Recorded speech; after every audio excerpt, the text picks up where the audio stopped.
බුදුරජාණන් වහන්සේලා දෙනමක් පහළ වුණා නම් මේ සක්වලේ මේ සක්වල සුණු විසුණු වෙලා යනවා. දසදහසක් ලෝක ධාතුවට පොසුලා දරා සිටිය හැක්කේ එක් බුදුරජාණන් වහන්සේ නමක් පමණි. ඉතින් එක්වර අන්‍ය වූ දෙවෙනි බුදුරජාණන් වහන්සේ නමක් උපදින්න එය මේ දසදහසක් ලෝක ධාතුවට කුසුලා දරාගත නොහැකි වනු ඇත.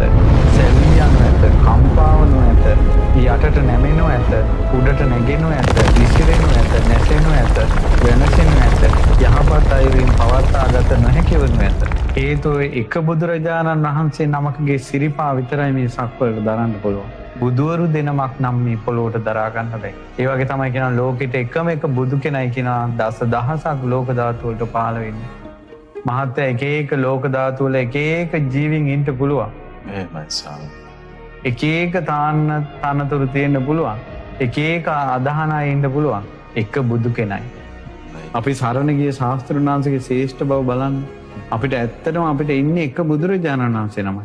අපි සාරිපුත්ත මහ රහතන් වහන්සේගේ ගුණ කියනවා, මුගලන් මහ රහතන් වහන්සේගේ ගුණ කියනවා, මහා කස්සප මහ රහතන් වහන්සේගේ ගුණ කියනවා, අඟුලිමාල මහ රහතන් වහන්සේගේ ගුණ කියනවා, ආනන්දයන් වහන්සේගේ ගුණ කියනවා.